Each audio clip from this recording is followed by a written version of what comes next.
Well, this is a lovely place. I'm really happy to be here. One of my favorite things to do when I travel around Victoria or Australia or the world is when you go to a town, particularly the small towns, you try and find the bookshop. You know, sometimes there'll be a bookshop that's like every other bookshop you can find, but then somewhere else there's the bookshop. When you find that, you kind of get into the heart of the town. And I think that's what we found here.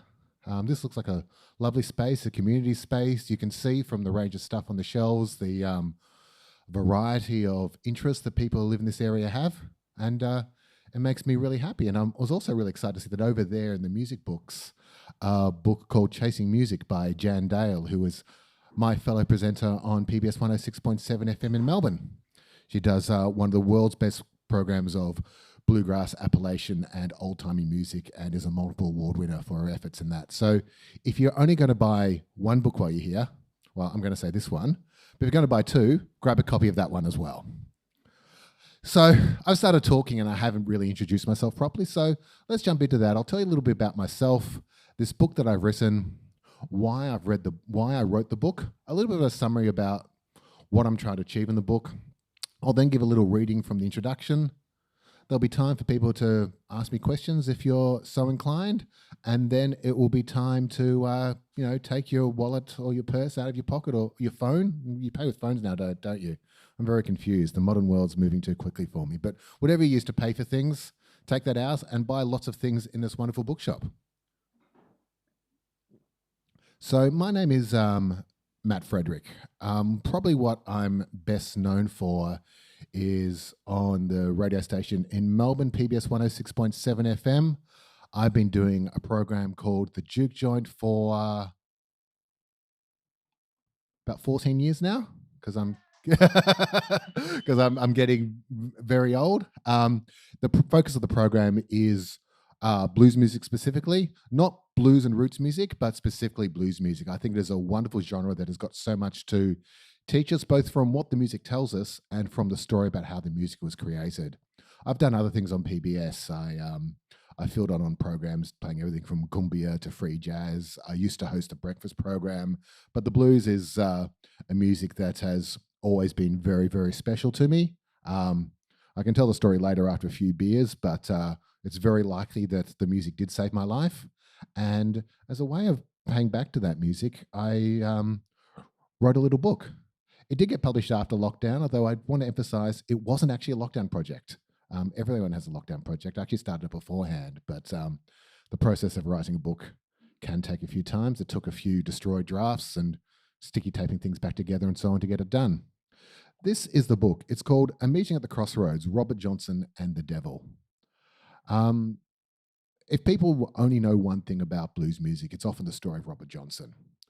Robert Johnson was a blues singer from Mississippi, although he did spend a lot of his formative years in Memphis, Tennessee, just over the border. And obviously his influence is huge. Most people know his song Crossroads, was of course covered by Cream and has been covered by just about everyone else. Another one of his songs was Sweet Home Chicago, which is very, very much a standard. I'm sure you know most of the words to that one, or can at least do a decent drunken sing-along if you absolutely have to. But he was a very significant musician in a number of ways. There has been a level of interpretation that says that maybe his significance has been overemphasized by people coming from outside of the culture going, he influenced our culture, therefore he must have influenced everyone. But I do think there is a very strong case to make that he was quite pivotal in the history of blues music itself, and that the extension of African-American traditions of blues music really do come out of his music as well. And I go into my arguments about that in the book. So why did I write the book beyond personal reasons of loving this music? What did I want to have to say? Well, Robert Johnson's been covered quite a lot in recent years. There have been some really excellent books that have been published about him in the 21st century. Elijah Wald did some really significant research. And in fact, Robert Johnson's stepsister, Mrs. Annie C. Anderson, published a oral story of her time growing up with Robert Johnson, which is absolutely fascinating. Did get published halfway through me writing this book, which meant to me revising a lot of things, but that's the nature of research and writing. But what I did notice with a lot of the writing about Robert Johnson, that central myth of his, that one that everyone knows, that supposedly one day or one night he went down to Crossroads at midnight, and there he met the devil himself and exchanged his immortal soul in return for being able to play incredible blues music and blues guitar.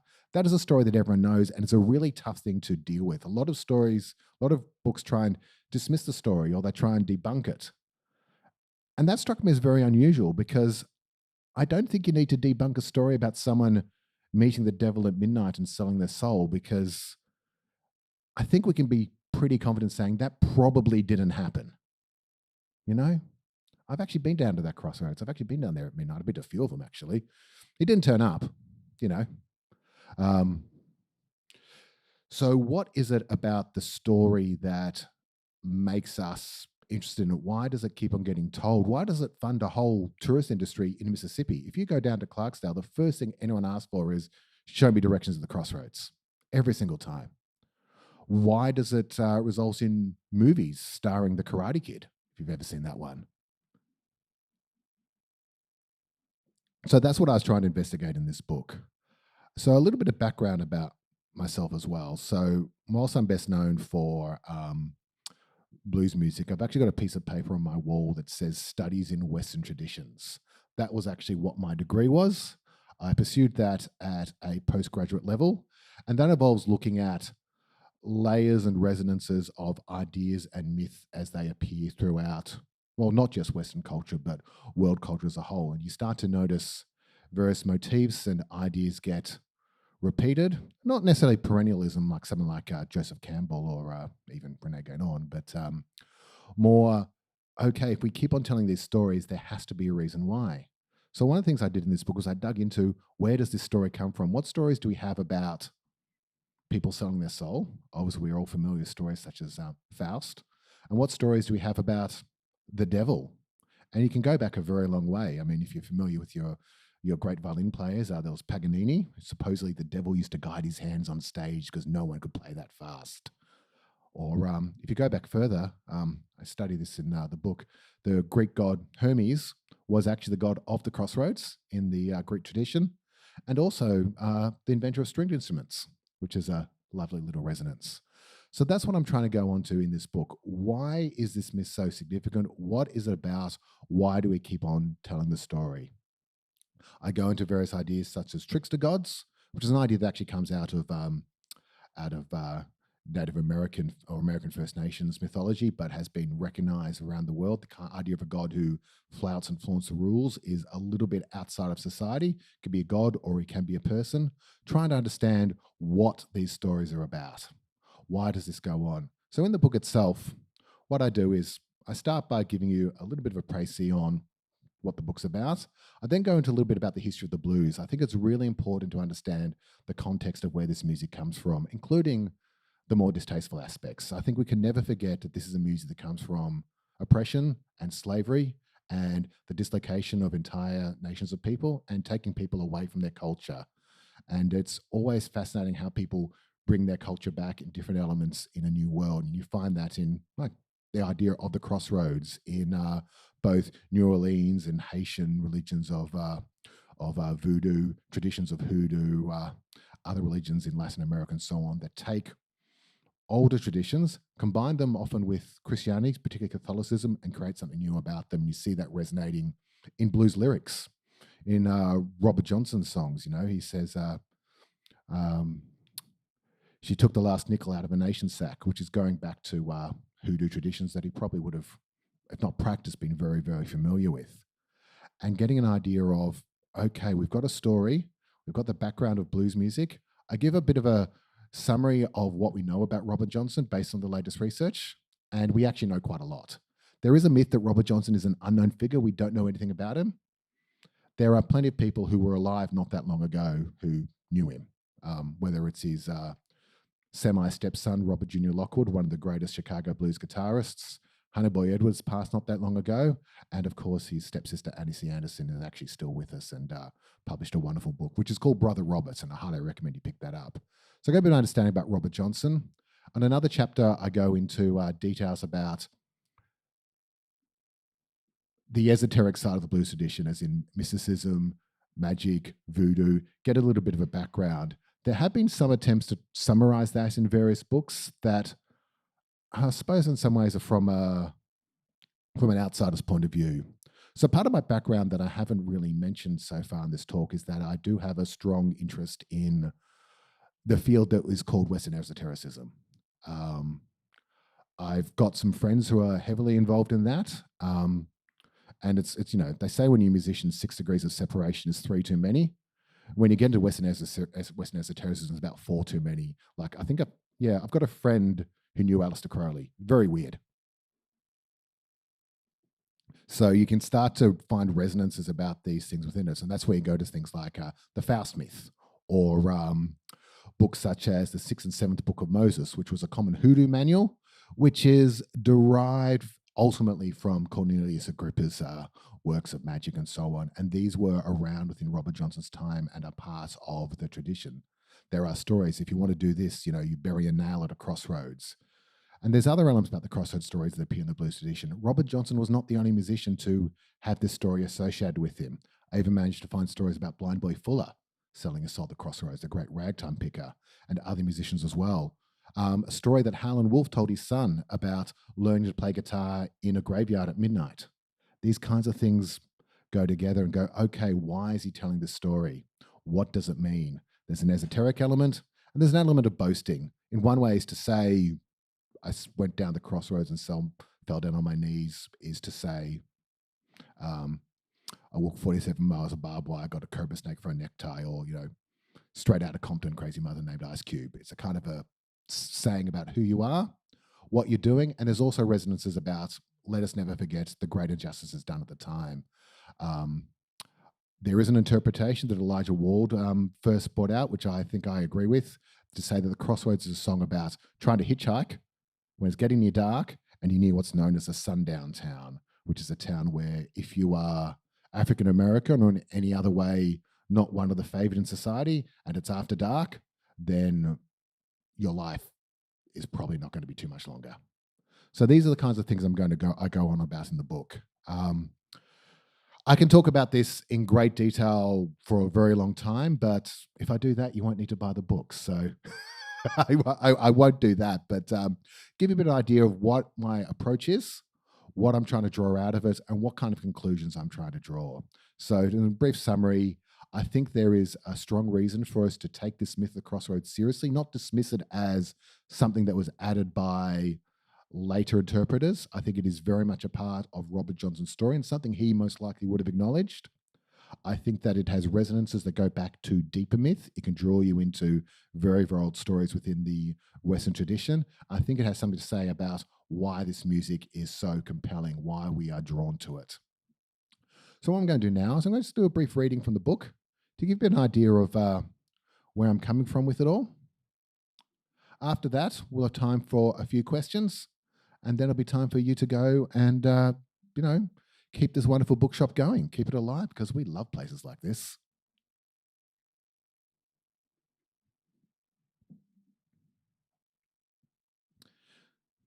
This is the introduction. It's called Heading Down to the Crossroads.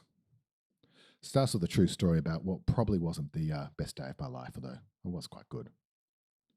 I first saw the crossroads from the window of a bus, but it's not a Greyhound. You might think Greyhound can take you anywhere, but if you want to explore the land of the Mississippi Blues, you've got to ride Delta.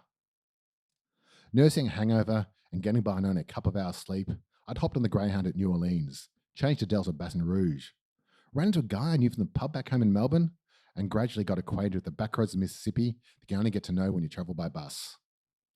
Pulling into Clarksdale, the bus unexpectedly went past a famous intersection that featured a sculpture of 2 cross guitars, and, despite myself, my heart skipped a beat.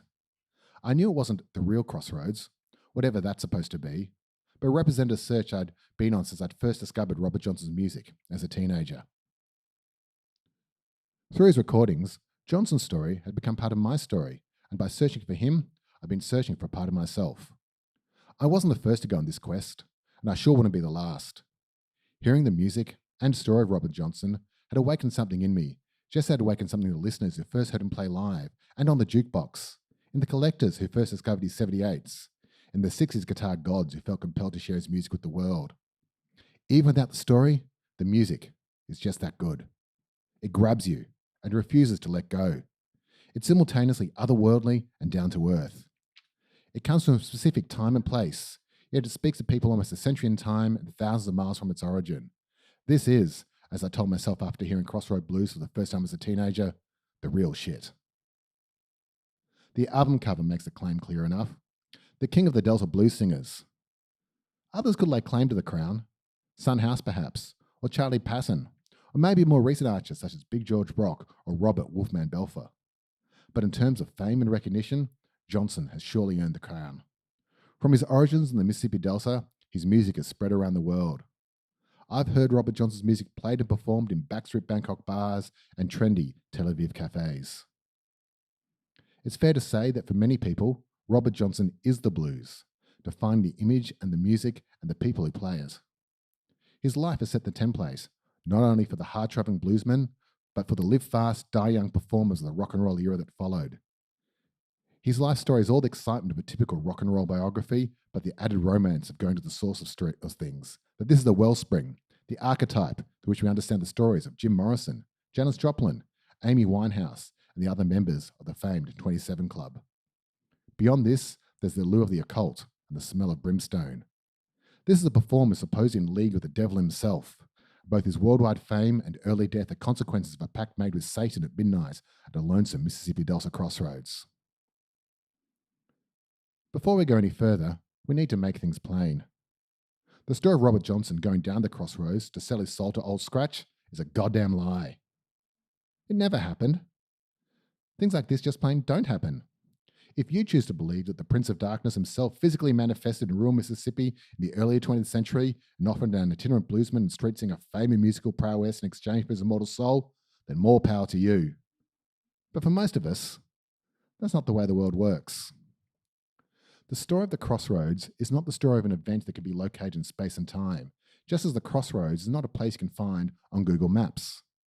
The crossroads isn't a location or a happening, it's a state of being, a process of transformation.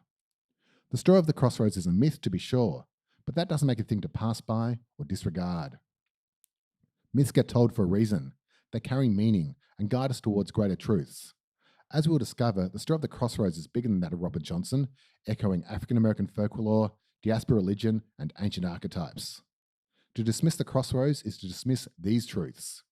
We certainly need to know the man Robert Johnson, and to know him as best we can is essential for us to clear the way of lies and untruths. But to dismiss the mythic element entirely is to leave us with only half the story. When traveling along the back roads of Mississippi as the sun goes down and the darkness rises, and the bus winds its way past yet another lonely Delta crossroads, even the hardened skeptic will find themselves wondering how much truth lies behind the myth. Check the church billboards by the highways, the hand-painted signs on the side roads, the bumper sticks on the passing cars, or scan through the AM stations, and you'll soon discover that the devil is an authentic presence in the American South. He takes on many forms. The devil could be a malevolent force, a tempter, or an agent of the apocalypse. He can also be a trickster, if he can be both the cause and target of ridicule. As we explore the myth of Robert Johnson, we're going to meet the devil up close, along with the bluesmen who walked with him side by side. We'll dig into the weird works of myth and the occult to find the sources of the story and uncover the meaning behind the myth that has traveled the world. We'll barrel house down by the riverside and walk along the lonely highways, searching for the answer to the question, what happens at the crossroads?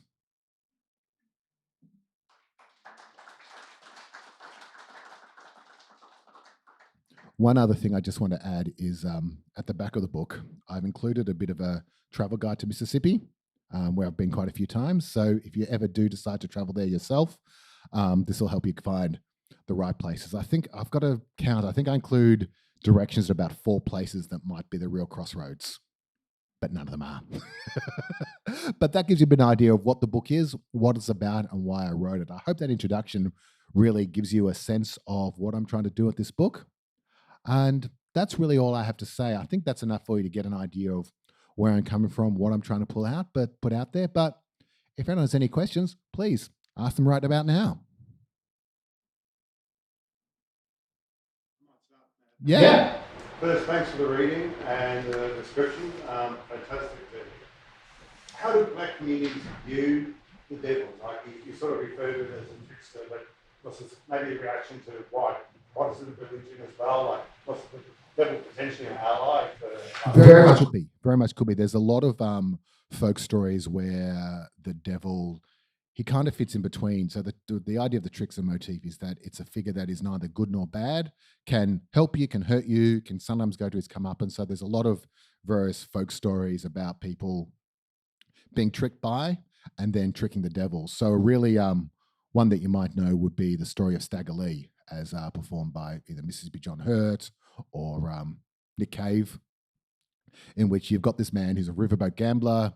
He gets into a fight, he kills someone, he goes to jail, he gets sent to prison, gets executed, and goes to hell. And in one particular version performed by Mississippi Gas and Electric, he says, "Stand back, Tom Devil, I'm going to rule hell myself."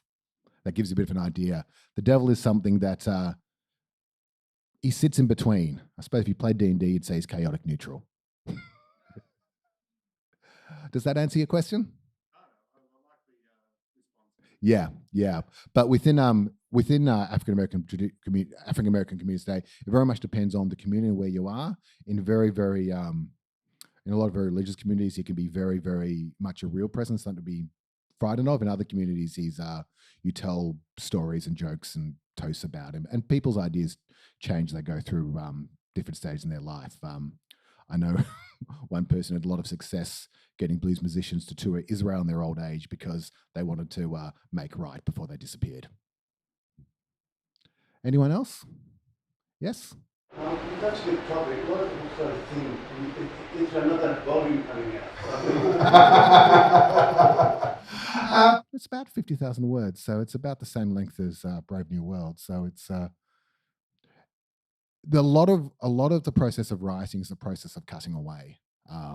Like I said, I drafted about 3 or 4 times and cut a few things out just to make sure that what's in the book is related to what I'm trying to put across in my argument, in my thesis. So it's not a encyclopedic understanding of everything we know about Robert Johnson, everything we know about the blues. There's other people who can do that far better than I can. This book is focused on the story it's trying to tell and to put across its argument. So that's why a lot of work was cut out of it just to make sure it sticks to the argument and you go on a journey as you read the book. Well, I've looked to reference. Exactly, yes. Yes? What do you think it was about Robert Johnson's music that made this myth really particularly stick to him?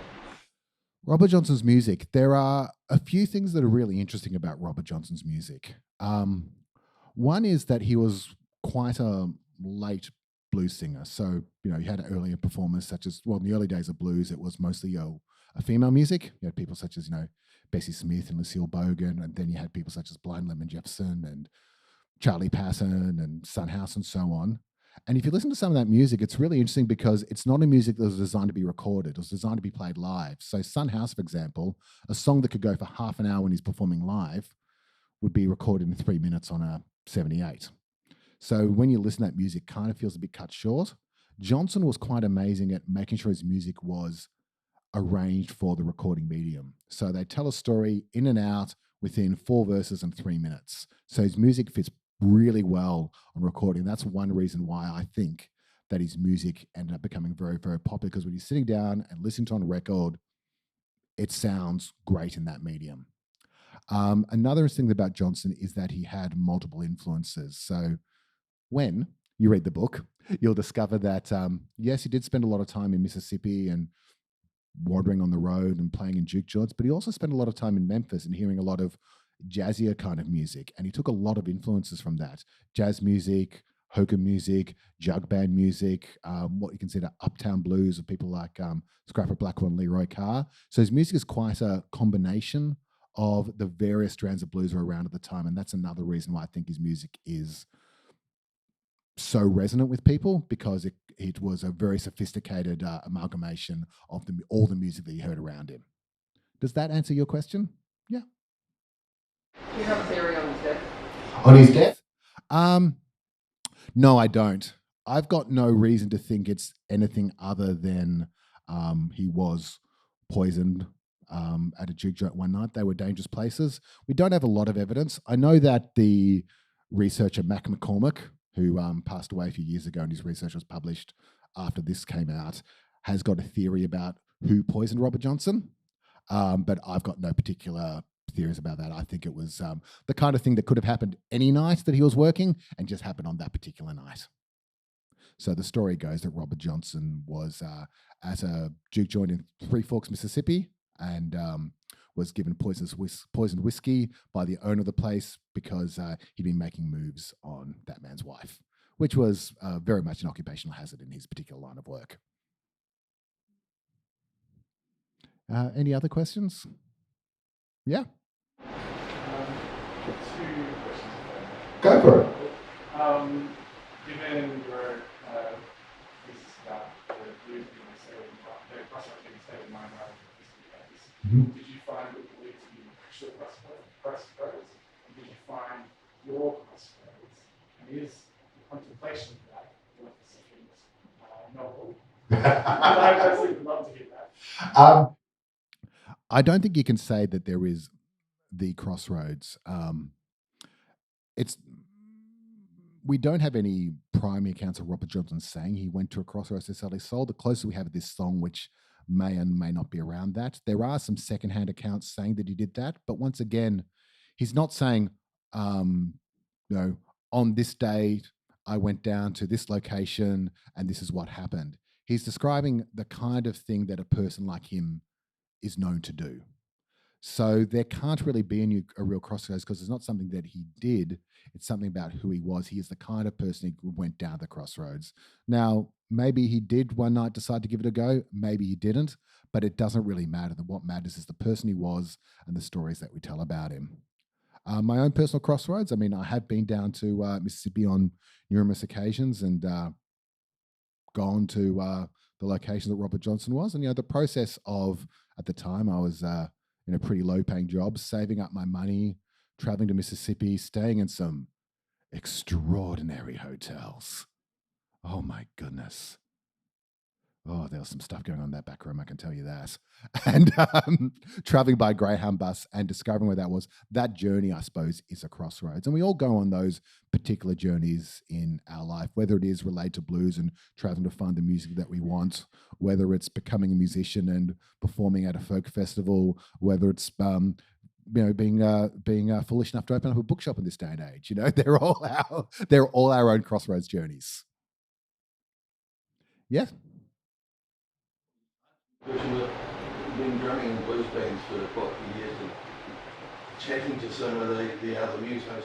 It's just about crossroads and it's mentioned in a few different tunes we play. And I've always said that it's more about your choices in life. You go to your crossroads and what do you do?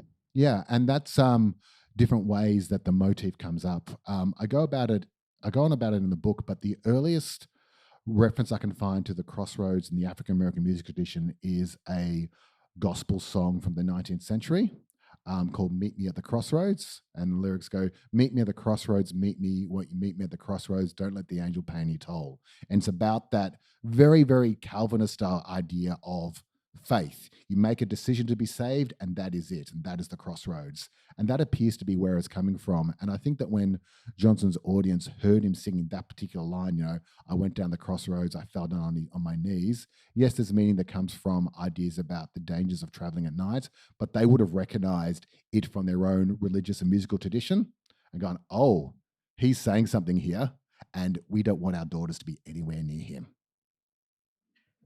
But they went near him anyway. And yeah, sure.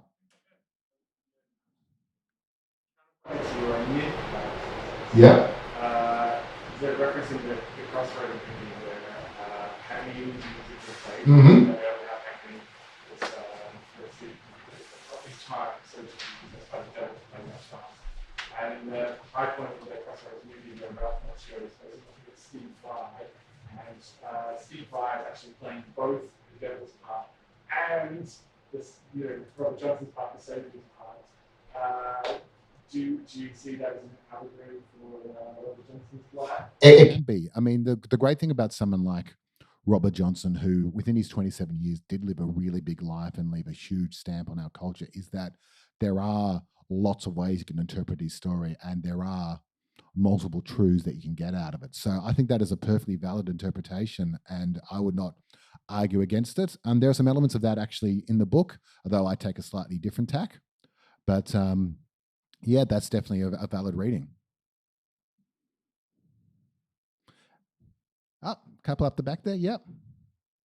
Just a little bit off topic, what's your favourite version of Crossroads? Ooh. I mean, obviously I love the two different versions recorded by Robert Johnson, but I also love Elmore James recording they did, I think it was that 1954. It's the lyrics are very different. He's talking about very different things, but he's taking this motif and using it to do something within his style of blues, and I think it's absolutely wonderful. And Elmore James's guitar is got layers of depth that you can keep on rolling into. So yeah, I'd say the Elmore James version, and I also enjoy Ry Cooder's from the soundtrack to the movie we've mentioned. I think that's a beautiful version. Yeah. You're aware of one of the many YouTube documentaries out there that they talk about an African myth where in many African cultures, crossroads or cross paths are inhabited by a mystical spirit. Yeah. And some of the things that came up in the documentary was that when Robert Johnson was trying to get into juke joints and play, it was actually really bad play, and people were actually trying to get him off stage. And then he disappeared for 6 months or something. And then when he came back, he was a perfect, excellent player. And nobody could believe that somebody could be that good that quick. So the rumour went round, particularly because he made that song, that crossroads tradition in the African tradition came up, that he made that bargain with the spirit, or in Christian terminology, turned into the devil. So yeah. What do you think of that? I've got two things to say about that. One is when we talk about African religion, we have to be careful because Africa is, of course, an entire continent. Most of the peoples who were, let's not mince words here, kidnapped and taken to America were generally from the west coast of Africa, and often from the regions of where the religion of Fon was practiced. And in that area, there are ideas of crossroads and of spirits. And again, they are trickster gods who can fall in between one place or another. And you see resonances of that in the way figures such as Papa Legba, who appears in both Haitian and New Orleans voodoo traditions, and also actually in the way St. Peter is revered in voodoo traditions, because the hold of the keys and the crossroads and so forth. So there's definitely something there in that. And I don't really think I've got to the definitive answer on that, but there's always room for people such as yourself to do more research into it. And with regards to the story of Robert Johnson not being a good player, that's a really interesting one. We actually know from interviews with his family that he could play music from when he was quite young. And his first instrument was probably harmonica. And he seems to have been playing both in Memphis and Mississippi for a while. But my guess is that when he was playing in Mississippi, he was not playing music that was what the crowd needed. He could have been a very, very good musician. We don't know. We haven't heard it. But when you're playing for a rowdy juke joint crowd on a Saturday night musician, you need to play a particular style. You need to be very rhythmic. It's all about a particular dance style. And you will notice if you ever travel around the States that a difference of just 100 miles can mean a completely different way of dancing, a completely different way of understanding rhythm. So he did appear to have to go away and learn. We actually do know he went away and had a teacher, and his teacher's name was Ike Zimmerman. No relation to Robert Zimmerman, who took Johnson in. He actually lived with Zimmerman's family for, we're not sure exactly how long, between 6 to 12 months. And then once he was ready, he was just sent on his way. So I think this building we're in is actually an old lodge.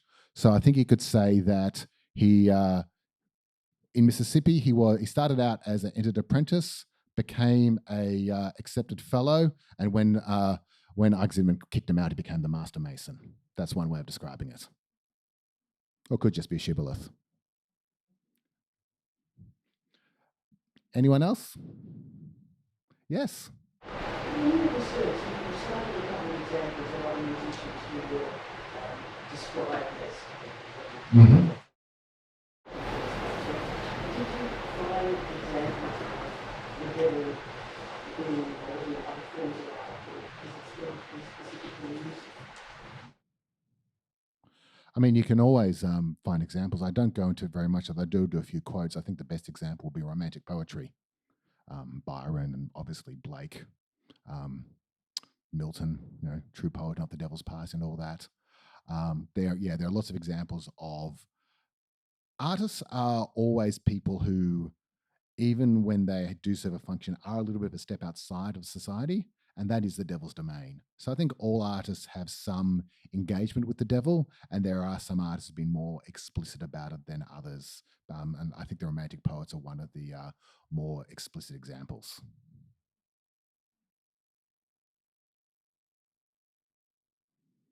All right, I might leave that there, but I'm going to hang around. We've got a great big pile of books over there, and I just bought a brand new fountain pen. So, if anyone asks you about the book over the course of the festival, this is the only place in the festival where you are able to buy a copy of the book. I won't have any copies. They won't be available anywhere else. If you want to get one, you have to come to this wonderful bookshop and buy at least one book, hopefully mine. If not, buy something else, but try and buy many books because I love this place. All right. Thank you all very much.